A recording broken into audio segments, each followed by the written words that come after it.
स्वागत आहे तुमचे शिक्रतास किचनमध्ये। या किचन ट्रिक्स माझ्या खूपच उपयोगी येतात। मला खात्रीने वाटते तुम्हाला सुद्धा याचा नक्कीच फायदा होणार आहे आणि हा व्हिडिओ सुद्धा नेहमीप्रमाणेच खूपच इंटरेस्टिंग आणि यूजफुल असणार आहे।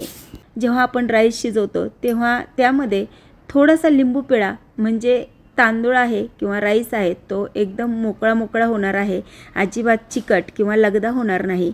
मला कॅफे स्टाईल कॉफी प्यायला आवडत असेल किंवा तुम्ही कॉफी लवर असाल तर हे बीटर तुम्ही ऑनलाइन परचेस करू शकता किंवा डीमार्टमध्ये सुद्धा उपलब्ध आहे। याची प्राइस आहे 700 रुपये आणि पहा तुम्ही अतिशय कॅफेपेक्षा सुद्धा घट्ट आणि टेस्टी कॉफी काही मिनिटातच घरच्या घरी हवी तेव्हा तुम्ही बनवू शकता। शिवाय हे बीटर वापरायला खूप इझी आहे आणि ही महागडी कॉफी घरच्या घरी केली तर आपल्याला क्वांटिटी आणि क्वालिटी आणि शिवाय आपली पैशांची बचत देखील होणार आहे। चपाती भाजताना जास्त काळे डाग येईपर्यंत भाजायची नाही, हलकेसे गुलाबी रंगावर चपाती भाजून घेणे। ट्रिकमुळे चपाती वातड होत नाही आणि दिसायला सुद्धा चपाती खूप सुंदर दिसते।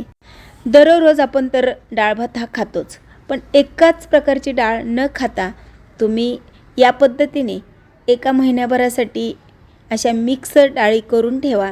घरातील कुठलीही एखादी वाटी घेऊन प्रत्येकी एक वाटी डाळ या पद्धतीने घ्यायची आहे आणि मुगाची ही सालीची डाळ तुम्ही आमटीमध्ये किंवा जेव्हा तुम्ही वरण कराल त्यामध्ये घालून पहा, काही चविष्ट वरण होतं आणि सगळ्या डाळी आपल्या दररोज पोटात जाणार आहेत। आपण जेव्हा हिरवी मिरची आणू तेव्हा या पद्धतीने पेपरवर पसरून घ्या, त्यातील खराब मिरची आहे ती काढून टाका किंवा कचरा वगैरे असेल तोही काढून घ्यायचा आहे आणि चांगल्या मिरच्या कोरड्या करून आपल्याला त्या स्टोअर करून ठेवायच्या आहेत। खूप काळापर्यंत चांगल्या स्थितीत मिरची राहते।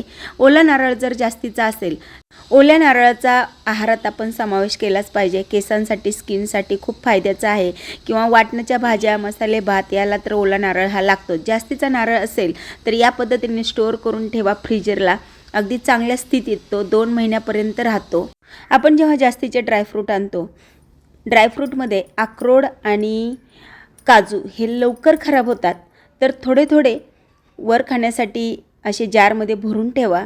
शिल्लक राहिलेले सगळे ड्रायफ्रूट आहेत ते नारळाप्रमाणेच आपल्याला फ्रीजरला ठेवून द्यायचे आहेत।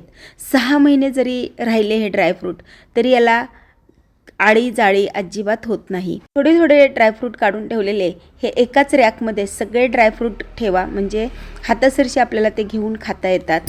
अंजीर हे रूम टेम्परेचरलाच ठेवायचे आहे, ते फ्रीजमध्ये अजिबात ठेवू नका, नाहीतर खूपच कडक किंवा वातड होतात। पिठाचे डबे जेव्हा रिकामे होतील तेव्हा तर ते घासलेच पाहिजेत। शिवाय रवा आणि पोह्याचे हे कंटेनर आहेत ते सुद्धा आपण संपलं की लगेच हे घासून ठेवले पाहिजेत। आणि असे थोडे थोडे आपण डबे घासत राहिलो वरचेवर तर एकाच वेळेला आपल्याला सगळी साफसफाई करण्याचा लोड येत नाही। या पद्धतीचे जर आपण कंटेनर वापरले तर हे क्लीन करायला तर खूप सोपे आहेत, पटकन सुकून जातात आणि शिवाय यामध्ये आपण जे पण साहित्य ठेवू ते किती राहिले शिल्लक हे आपल्या पटकन लक्षात येते। आपण जेव्हा पोहे आणू आणि डब्यात भरताना ते पेपर असा अंतरून घ्यायचा आहे आणि या पद्धतीने सगळे पोहे हे चाळूनच डब्यामध्ये भरून ठेवायचे आहेत। दरवेळेस आपल्याला चाळण घेऊन चाळत बसावे लागत नाही आणि खूप सारी डस्ट असते यामध्ये। हे पोहे एका पसरट घमेल्यामध्ये पसरून घ्यायचे आहेत आणि सगळे पोहे हे 3-4 तासासाठी कडकडीत उन्हामध्ये जर वाळवून घेतले तर पोहे खूप काळापर्यंत चांगले राहतात। या पद्धतीने स्टोअर केलेले पोहे किती महिने राहू द्या, यामध्ये बारीक किडे होणार नाहीत किंवा याला कुबट वास देखील येणार नाही। दर आठवड्याला धान्य तर आपण हे दळून आणतोच आणि मोजण्यासाठी जर तुमच्याकडे काही साधन नसेल पण कुकरचा डब्बा हा घराघरात असतोच, एक कुकरचा डब्बा आपण भरून धान्य घेतलं तर ते बरोबर 1 किलो हे मेजरमेंट परफेक्ट आहे। तर आता आपण जेव्हा दळून आणतो गव्हाचे तेव्हा त्यामध्ये मुठभर असे सोयाबीन घाला, यामुळे चपाती खूप सॉफ्ट होते आणि दिवसभर जरी ती चपाती राहिली तर मऊसूत राहते। कोणतंही धान्य आपण साफ करतो, चाळतो, निवडतो तेव्हा एखादं सूप किंवा पसरट घमेलं घ्या आणि त्यामध्येच ते चाळा।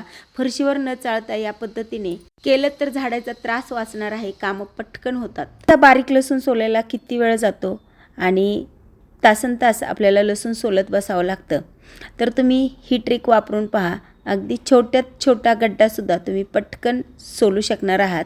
तर जो मागचा मुळीचा भाग असतो तो चाकूने या पद्धतीने काढून घ्यायचा आहे आणि वरचे शेंडेसुद्धा थोडेसे आपल्याला चाकूच्या साहाय्याने कट करून घ्यायचे आहेत. खालून वरून लसूण पटकन मोकळा होतो आणि सहज हा लसूण सोलला जातो. या पद्धतीने जर तुम्ही लसूण सोलला तर कितीही क्वांटिटीमध्ये किती बारीक गड्डा असला तरी तुम्ही सहज सोलू शकणार आहात. आळूवडी ही तर सर्वांना खूप आवडते. आळूवडी ही अनेक पद्धतीने केली जाते, पण या पद्धतीने तुम्ही कधी करून पाहिली का? आणि करायला तर खूप सोपं आहे. पहा, फक्त पानं या पद्धतीने कटिंग करून घ्यायचे आहेत. जसं पीठ भिजवतो त्याच पद्धतीने हे भिजवलेले आहे, फक्त यामध्ये कांदा घातलेला नाही. आळूच्या पानाचे छोटे तुकडे करून मस्त मिश्रणामध्ये असे डीप करून सोनेरी कलरवर तळून घ्यायचे आहेत आणि खायला अतिशय कुरकुरीत आणि झटपट तयार होतात. आहे इंद्रायणी तांदूळ. आपण जर जास्तीचा तांदूळ आणला आणि तो जर लवकर खराब होऊ नये असं वाटत असेल तर या पद्धतीने न्यूजपेपरचे तुकडे करून घ्यायचे आहे. आपण कंटेनरमध्ये तुम्ही तांदूळ ठेवणार असाल त्यामध्ये आधी न्यूजपेपरचा एक थर द्यायचा, नंतर त्यावरती तांदूळ घालायचा, नंतर न्यूजपेपरचा थर, नंतर तांदूळ. या पद्धतीने तुमच्याकडे जितका तांदूळ आहे त्या पद्धतीने तुम्ही साठवून ठेवा. अजिबात त्यामध्ये जाळी आळी होत नाही. अगदी कितीतरी महिने हा तांदूळ आहे असा राहतो. पुरण शिजवताना आपल्याला किती वेळ शिजवायचे किंवा परफेक्ट आपलं पुरण हे घट्ट झालं आहे की नाही ही ओळखण्याची खास ट्रिक मी आज तुम्हाला सांगत आहे. तर जेव्हा आपण पुरणाला चटका देत असताना मंद आचेवर ते सतत आपल्याला हलवत राहायचं आहे आणि जेव्हा तुमचा पॅचुला किंवा उलथणं असेल असं स्ट्रेट पुरणामध्ये उभं राहील तेव्हा समजायचं आपलं हे परफेक्ट पुरण झालेलं आहे. तेव्हा गॅस बंद करायचा आहे आणि 2-3 मिनिटांनी त्यावरती झाकण ठेवा, कारण पुरण आहे ते ड्राय पडणार नाही आणि चिटकलेलं साईडला कढईला ते सुद्धा सहज पॅचुल्याच्या साहाय्याने निघणार आहे. पुरण पातळ होऊ नये म्हणून ओळखण्याची दुसरी ट्रिक आहे. आपण चटका देत असताना जेव्हा पुरण घट्ट होईल तेव्हा थोडंसं बोट लावून पहा. बोटाला जर पुरण चिटकलं नाही तर समजायचं हे परफेक्ट पोळीसाठी पुरण तयार झालेलं आहे आणि मग गॅस बंद करायचा. तुम्हाला यातील एक जरी ट्रिक किंवा टिप आवडली असेल तर व्हिडिओला लाईक करा. चॅनलवर नवीन असाल सबस्क्राईब करा. कमेंट करायला विसरू नका.